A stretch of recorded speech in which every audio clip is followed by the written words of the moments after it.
Cole Cubelic, who's a part of the SEC network. He calls college football, of course, in the fall, and now on the XFL calls here in the winter and spring. Is a regular on OTB, brought to us by Tex Morris and Edward Jones over there on Jefferson Highway. Bumped up a day because Cole usually traveling on Friday, so it's tough to kind of get him in, and we're all over the place. But he's moving around with us here on this Thursday morning. We appreciate it, man. Good morning. How are you? Hey, I'm doing great, Jordy. How are you? Doing good. We had Kevin Faulk on in the first hour, and I know that you have you got great relationships inside the LSU football program. How do you think he's going to transition from a player development role to a on the field coach? I think he'll be great, and I'm not going to try to sugarcoat this, but there are two positions specifically on offense that I think a lot of times you can welcome guys in that don't have a ton of experience coaching, and they can be successful. One would be running back, the other would be tight end. Which the tight end part, that one always sort of baffled me because you almost need to be treated like an offensive lineman and a receiver. So I think the only reason that it works that way is because your numbers usually aren't very deep. So you can usually find somebody to sort of, that's where your elite recruiters go oftentimes. But you saw this recently at Auburn where Carnell Williams came in. I think he coached for a couple of weeks in the AAF, and that was all the experience that he had. And he's done a pretty good job there with the Auburn running backs so far. But you're talking about a guy that's really one of the best to ever do it in the SEC, in my opinion, and a true college football legend.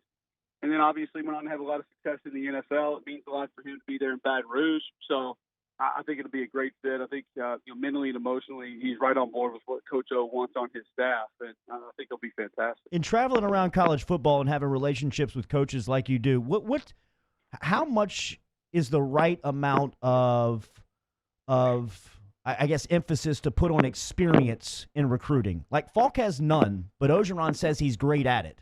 How do you weigh those two things? I've talked to a lot of coaches about it, and I've kind of joked a lot, Jordy, that I could never be a college coach because of the recruiting. I don't know if I'd be good at it. I don't know if I would like it. And I've talked to some guys that would be, guys who you would probably rattle off in your top 5, top 10 recruiters in the league. And they were like, "Oh no, you'd be great at it. It's all it is communicating. It's just communication. It's just knowing how to get to a kid and talk to him and relate to him. And you'd be phenomenal." Which I still don't believe that I would be, but and I'm still not sure that I'd want to do it. But I think if you understand just how to communicate with different types of people, and you understand how to relay a message to different types of people, you're going to be successful. And then I think on top of that, if you have energy and you're real and you have emotion and people can see that, then I think you're going to be able to you're going to be way far ahead as far as potentially being a good recruiter as opposed to some other people. Speaking of recruiting, I was listening to McShay speak yesterday or a couple of days ago from the Combine, and he was talking about players in college football that are going to be the toughest to replace. Obviously, Burrow's at the top of the list for LSU, but the second player he had on the list was the SEC, and it was from Auburn. It was Derek Brown. He thinks that Derek Brown can have this can just be like a Hall of Fame type guy. First round pick, maybe the best player in the draft is what he said. How difficult will it be for Gus and that crew to replace that type of production that they were getting on the defensive line that they're leaving, with Big Cat and all the guys that are leaving behind? Impossible, especially when you pair him with Marlon Davidson and what Marlon did last year. And those two both had 10.5 tackles for loss last year, and I think they fed off each other. I think they helped each other be singled up a little bit more as far as how teams had to block them and how to manage them. But the difference with Derek is he's so big. I mean, you literally, when you get up next to him, you feel like you're standing next to an NFL guard. But he still has that quickness, and he still has that strength and power, and he's quick twitch. He's got good hands. He uses technique. So Auburn doesn't have anything like him. I'm not going to pretend like they do. I'm not going to pretend like there's another guy that could come in and be close to what he was. There just isn't. It's going to have to come from different places. It's going to have to come from Owen Popo and KJ Britt, an experienced linebacker crew. It's going to have to come from a couple guys on the back end. I think from an edge perspective, you got TD Moultrie and a couple of other guys who I think can help you on the outside. It's going to have to come from there. They're not going to be anywhere near as dominant on the interior of that defensive line as they were last year. And I agree with McShay. I think, the only thing about it is you look back and you say, I think I talked to Lance Dearline 2 weeks ago on my show on Jocks in Birmingham. He said Derek Brown's got the best tape of anybody in this draft. And he said, that's not measurables, that's not combine, that's not fit, that's not ceiling. If you're just evaluating the tape, he has the best tape in his draft. And maybe the most impressive part about him is playing where he plays, the amount of football that he missed, or I guess I should say didn't miss. Yeah. I mean, I think he had like one precautionary non-conference game that he sat out that he could have gone in. But you're not talking about a guy that was nicked up and bandaged up and that they had, was in the training room all the time. You're talking about an SEC interior defensive lineman that was playing about 95% of the time over a 3-year span for his football team. That, to me, is extremely impressive. But I think you look back on it and you say it's only fair when you're talking about picking a guy at 5 or 7 or 10, like how many interior defensive linemen have wrecked the NFL? Yeah. I mean, you just go back and think about it over the years. We got one right now in Aaron Donald. The Jets took a flyer on Quentin Williams. He didn't really show that he would be that guy year one. You guys obviously know Booger McFarland really well. He did it. Warren Sapp did it. His teammate. But how many other guys? I mean, Ndamukong Suh.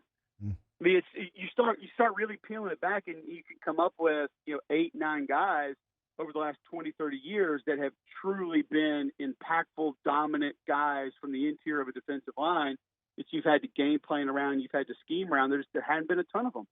Buffalo took a flyer on Ed Oliver. Maybe he turns into one of those guys. I don't know, but it's not going to stop people from taking him in the top 10. But you just wonder, as opposed to a Chase Young or maybe a Henry Ruggs or even a Joe Burrow, a guy who may be able to impact the game more often.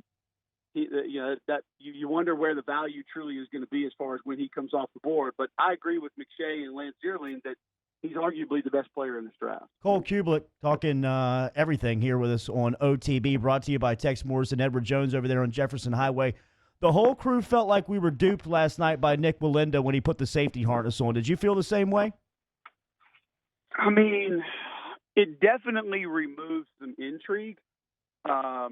I'm not going to say that just because he has a safety harness on that I'd walk out there and do it. Yeah. Because mainly I'm 265, 270 pounds. So I don't know if the safety harness is even going to hold me That's up. That's must-watch television right there, buddy.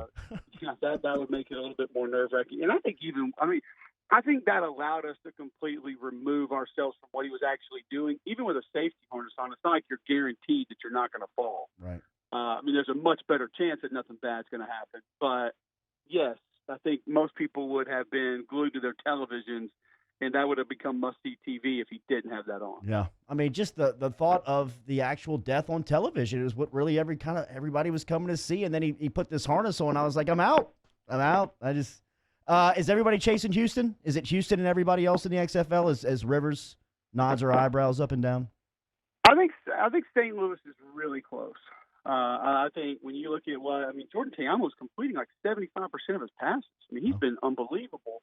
And, he gets the ball out quick. Their offense is going to be so different. I mean, I think P.J. Walker's a little bit more difficult to defend because of different ways. He's a little more explosive when he leaves the pocket, a little more elusive. But I think if you're talking about just true balance with what St. Louis offers you from an RPO perspective, the screen game that they read a lot of the time, some of the downfield threats that they have, and then Jordan Teamo's ability to run. He has more yards rushing than P.J. Walker does this year.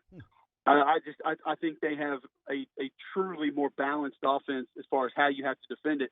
I think Houston has a little bit better offensive line. They have the most physical offensive line in the XFL. They're fun to watch. And then I think they just have a quarterback that's a little bit more explosive when he decides to leave the pocket, even though he doesn't do it in a designed fashion as much as Teamu does. But I think those two teams, I'd have them pretty close. I would give Houston the edge, but I wouldn't say that it's a gigantic gap between those two teams. I think it's a pretty big gap between the next group of teams. But I think those two teams right now you're looking at being the two best teams in the league. Thanks for shifting around with us on this Thursday, man. Have a good call this weekend. Hey, I always appreciate it. Look forward to doing it again next week. Tell him I got a text. I said thank you. You got it. There he is, Cole Cubelic, checking in this morning, talking some XFL and everything with us. Brought to you by Tex Morris and Edward Jones over there on Jefferson Highway.